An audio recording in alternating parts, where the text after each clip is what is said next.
প্রিয় ছাত্রছাত্রীরা, এখন আমি তোমাদের হেরিডিটি অ্যান্ড ভেরিয়েশন এই অধ্যায়ে পলিজেনিক বা কোয়ান্টিটেটিভ ইনহেরিটেন্স এই বিষয়টি নিয়ে আলোচনা করব। পলিজেনিক বা কোয়ান্টিটেটিভ ইনহেরিটেন্স পরীক্ষার জন্য ভীষণই গুরুত্বপূর্ণ, খুব গুরুত্বপূর্ণ এই টপিক। পলিজেনিক কথাটার মধ্যে বুঝতে পারছো যে পলি মানে বহু, জিন, অর্থাৎ এখানে বাংলায় আমরা বলতে পারি বহু জিন উত্তরাধিকার বা পলিজেনিক বা গুণগত, কোয়ান্টিটেটিভ গুণগত উত্তরাধিকার। এক্ষেত্রে বিভিন্ন নন অ্যালিলিক জিন, নন অ্যালিলিক মানে একই লোকাসে অবস্থিত নয়, বিভিন্ন লোকাসে অবস্থিত জিন, অবশ্যই তা জিনের সংখ্যা হবে 2 বা তার বেশি। ডিফারেন্ট নন অ্যালিলিক জিনস, বিভিন্ন নন অ্যালিলিক জিন অর্থাৎ বিভিন্ন লোকাসে অবস্থিত জিনগুলো যখন নিয়ন্ত্রণ করে কোনো গুণগত বৈশিষ্ট্যের তারতম্যকে, গুণগত বৈশিষ্ট্যের তারতম্যগুলোকে যদি নিয়ন্ত্রণ করে বা একটি ফিনোটাইপের বিভিন্ন গুণগত তারতম্যকে নিয়ন্ত্রণ করে। এখন different non allelic genes controls quantitative difference of same phenotype, একই ফিনোটাইপের গুণগত যে তারতম্য সেগুলোকে যদি নিয়ন্ত্রণ করে বিভিন্ন নন অ্যালিলিক জিন, তবে সেই ধর্মকে বলা হয় বা সেই বৈশিষ্ট্যকে বলা হয় পলিজেনিক বা কোয়ান্টিটেটিভ ইনহেরিটেন্স, এবং ওই জিনগুলোকে বলা হয় পলিজিন বা বহু জিন। এবার আমরা বিষয়গুলো ধীরে ধীরে আলোচনা করে নেব একাধিক এক্সাম্পলের সাহায্যে, যে পলিজেনিক ইনহেরিটেন্স ব্যাপারটা কি। আমি তোমাদের দুটো এক্সাম্পল, একটা উদ্ভিদের একটা প্রাণীর আলোচনা করব। ফার্স্ট এক্সাম্পল দেব কার্নেল কালার অফ হুইট, গমের বীজত্বকের, কার্নেল বীজত্বক, তাহলে গমের বীজত্বকের বর্ণ। তো গমের বীজত্বকের আমরা বিভিন্ন রকমের বর্ণ পাই, লাল রয়েছে, সাদা রয়েছে এবং মধ্যবর্তী আরো একাধিক রং রয়েছে। যেমন রয়েছে লালের থেকে একটু কম মানে মিডিয়াম রেড, মাঝামাঝি ফ্যাকাশে মানে সাদা আর লালের মাঝামাঝি ফ্যাকাশেটাকে আমরা বলবো ইন্টারমিডিয়েট রেড, ফ্যাকাশে লাল। আবার ফ্যাকাশে লালের থেকেও আরো কম লাল, খুব সামান্য লাল, যেটা লাইট রেড, খুব হালকা লাল, লাইট রেড। এইরকম বীজত্বকের একাধিক বর্ণ রয়েছে। এই বর্ণগুলো নিয়ন্ত্রিত হচ্ছে দুটি জিন দ্বারা, অর্থাৎ দুজোড়া অ্যালিল দ্বারা নিয়ন্ত্রিত হচ্ছে। এদের মধ্যে প্রকট যে অ্যালিলগুলো রয়েছে, প্রকট জিন, এই প্রকট জিনগুলো তারা কিন্তু নিয়ন্ত্রণ করছে কালার, ওই বীজত্বকের রং সৃষ্টির জন্য দায়ী। আর যেগুলো রিসেসিভ জিন সেগুলো বীজত্বকের রং সৃষ্টি করে না। এই পর্যবেক্ষণ করেন পৃথক পৃথকভাবে নিলসন ইয়েল, আমি নামটা লিখে দিচ্ছি, দেখো NILLSON, Nielsen EHLE, Nielsen Yale বলে একজন বিজ্ঞানী। তিনি এটা 1909 সালে এবং 1910 সালে ইস্ট নামে আরেক বিজ্ঞানী, নিলসন ইয়েল এবং ইস্ট, এই দুজন বিজ্ঞানী এরা পৃথক পৃথকভাবে এই কার্নেল কালার অফ হুইট এটা অবজার্ভ করে। এবার আমরা দেখে নিই পরীক্ষা। লাল রং জন্য দায়ী সমস্ত ডমিনেন্ট অ্যালিল, ধরা যাক এটা হোমোজাইগাস অবস্থায় রয়েছে, ডমিনেন্ট হোমোজাইগাস, তাহলে ক্যাপিটাল এও লাল রঞ্জক সৃষ্টি করে, ক্যাপিটাল বিও লাল রঞ্জক সৃষ্টি করে। ফলে যখন হোমোজাইগাস এ ক্যাপিটাল এবং হোমোজাইগাস বিবি মানে ডমিনেন্ট রয়েছে, তখন অনেক বেশি রঞ্জক তৈরি হবে, ফলে কার্নেল কালার হবে রেড। আবার সব যখন রিসেসিভ অ্যালিল আছে, কোনো তারা কার্নেল রঞ্জকগুলো তৈরি করে না, বীজত্বকের রঞ্জক, ফলে হোয়াইট হয়। তাহলে এখান থেকে গ্যামেট তৈরি হবে এগুলো, এবং তাদের যে ক্রসওভারের ফলে capital A small A, capital B small B. লক্ষ্য করো, যেহেতু দুটো প্রকট গুণ আছে, দুটো প্রচ্ছন্ন বৈশিষ্ট্য, তাই প্রচুর রঞ্জক তৈরি হয়নি, মানে অর্ধেক পরিমাণ রঞ্জক, রেডের অর্ধেক পরিমাণ রঞ্জক তৈরি হয়েছে, যেহেতু চারটে এখানে ক্যাপিটাল জিন ছিল, মানে প্রকট জিন, এখানে দুটো প্রকট জিন আছে, সুতরাং অর্ধেক রঞ্জক তৈরি হয়েছে, হবে ইন্টারমিডিয়েট রেড। এবং তারপর যদি স্বনিষেধ ঘটানো হয় তাহলে F2 জনুতে আমরা এই কম্বিনেশনগুলো পাই নিয়ম অনুযায়ী। এবং সেখানে দেখো 4টে প্রকট জিন যেখানে রয়েছে ডার্ক রেড হচ্ছে, কারণ এখানে অনেক রঞ্জক তৈরি হচ্ছে, রেড রঞ্জক। যখন 3টে প্রকট জিন, দেখো 3টে প্রকট এগুলো হচ্ছে মিডিয়াম রেড, 3টে নয়, হ্যাঁ 3টে প্রকট জিন 4টে ক্ষেত্রে আসছে, 3টে করে প্রকট, তাহলে এটা হচ্ছে মিডিয়াম রেড।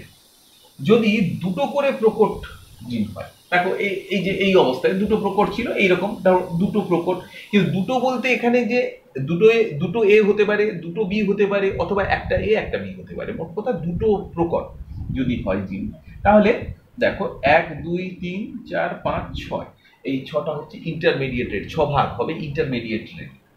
যদি একটা মাত্র প্রকট জিন হয়, এই যে এই যে একটা, এখানে একের ক্যাপিটাল এ, এখানে ক্যাপিটাল বি, এখানে একটা ক্যাপিটাল বি, এখানে একটা ক্যাপিটাল এ, এগুলো সব হয়েছে লাইট রেড, এবং যেখানে কোনো প্রকট চিহ্ন নেই সেখানে হোয়াইট হচ্ছে।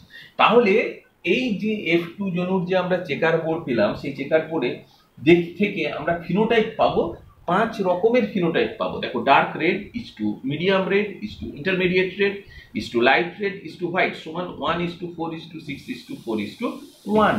এটা থেকে আমরা এই অনুপাত পাচ্ছি, অনুপাতটা লক্ষ্য করো। এই হচ্ছে, তাহলে এখানে আমরা যেটা বুঝতে পারলাম এখান থেকে যে দুটো প্রকট জিনগুলোই হচ্ছে রঞ্জক সৃষ্টির জন্য দায়ী।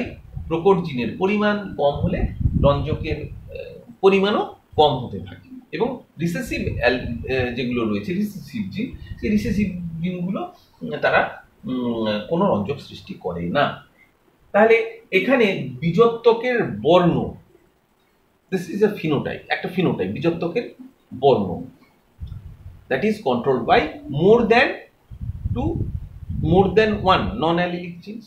যেমন এ একটা নন অ্যালিলিক জিন, বি একটা নন অ্যালিলিক জিন। তাহলে এই হলো পলিজেনিক ইনহেরিটেন্স, এবং বীজত্বকের বিভিন্ন রকম কোয়ান্টিটেটিভ ডিফারেন্স হচ্ছে, গুণগত পার্থক্য দেখা যাচ্ছে, তাই এটাকে কোয়ান্টিটেটিভ ইনহেরিটেন্সও বলা হচ্ছে। আমরা এবার একটা প্রাণীর এক্সাম্পল দিয়ে দেখাই, আমরা মানুষের এক্সাম্পল দিয়ে দেখাবো। সেম এক্সাম্পলই এটা আমরা দিয়ে দেখাতে পারি। তাহলে আমরা দেখাচ্ছি skin colour of man. Skin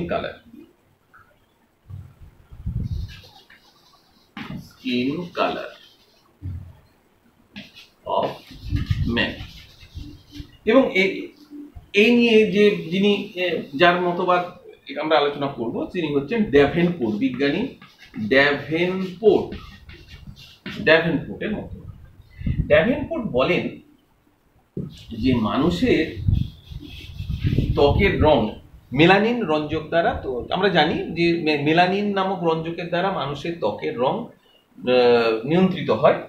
তো কমপক্ষে 2 জোড়া অ্যালিল রয়েছে, মানে 2টো জিনের 2 জোড়া অ্যালিল যারা নিয়ন্ত্রণ করছে এই স্কিন কালার। ধরা যাক ক্যাপিটাল এ এবং ক্যাপিটাল বি এরা হলো প্রকটধর্মী জিন। তাহলে যেসব মানুষের এই রকম জিনোটাইপ হবে, capital A capital A capital B, এরা কি হবে নিগ্রো অর্থাৎ ব্ল্যাক, কুচকুচে কালো। এবং যারা স্মল বি এরা হবে হোয়াইট, শ্বেতাঙ্গ। এবার যদি এদের এইরকম একজন নিগ্রো এবং হোয়াইটের যদি ক্রসিং হয়, তাদের যে সন্তান হবে এই জিনোটাইপ, এইরকম জিনোটাইপ নিয়ে, তাদেরকে বলা হবে মুল্যাটো। আমি এখানে এটা দিচ্ছি মুল্যাটো।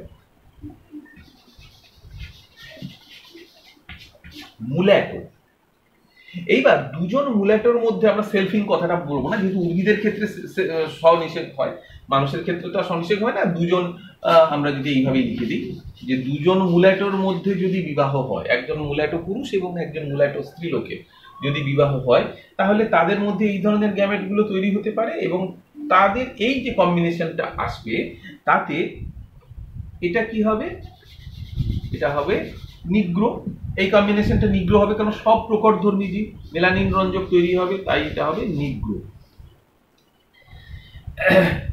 এটা হবে এই যে তিনটে প্রকটধর্মী জিন যেখানে রয়েছে সেটা হবে darker than mulatto, darker than মিউল্যাটো।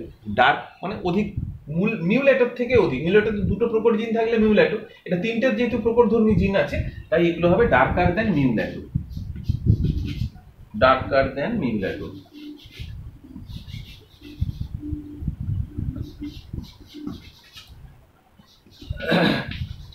যদি দুটো প্রকটধর্মী জিন থাকে তাহলে তারা তো বললাম মিউল্যাটো হবে, তাহলে এগুলো হবে মিউল্যাটো। আমি এগুলো মিউল্যাটোই লিখছি।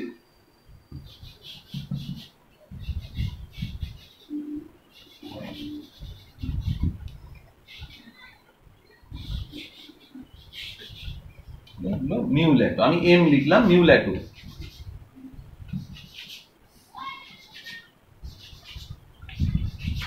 মিউল্যাটো। আর একটা প্রকটধর্মী জিন থাকলে সেটা হবে লাইটার দেন মিউল্যাটো, অর্থাৎ লাইটার দেন মিউল্যাটো, অর্থাৎ